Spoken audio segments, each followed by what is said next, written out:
There are posters on every spare space on the walls in Kibera, Nairobi's biggest slum. Dozens of candidates, all competing in next week's election.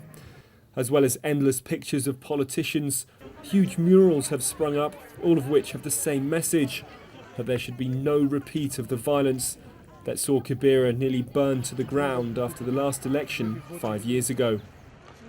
We decided to select the walls that are along the way, along these major pathways, especially in the slums, whereby many people pass by, so when they pass, they can read the message, and the message is gotten right into them.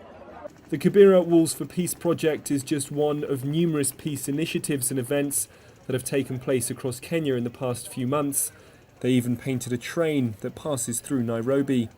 In Naivasha, in the Rift Valley, where some of the bloodiest violence took place, a peace walk through the town brought together different communities and youth groups. This was one of the most hit areas in the country, and it really affected the people.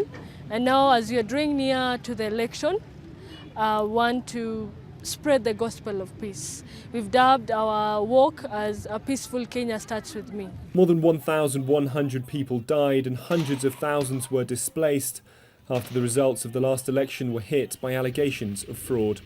Political protests quickly turned into brutal violence along tribal lines. Peace concerts like this one are taking place across the country, promoting a message of unity and restraint to as many people as possible. When I say Amani, you say Kenya, Amani. Amani means peace in Swahili. You know, we had violence, and somebody preached violence that time. That's why we had violence in 2007, 2008. So right now, everybody should preach peace, so that even if there's somebody who is planning to do any violence, they have some peace installed in them. Ethnic divisions are still rife in Kenya. Almost 500 people were killed in tribal clashes last year, so it's impossible to predict what will happen after the first round of the election on March the 4th. But with such a huge peace effort underway across the country, everyone involved hopes that the message is getting through.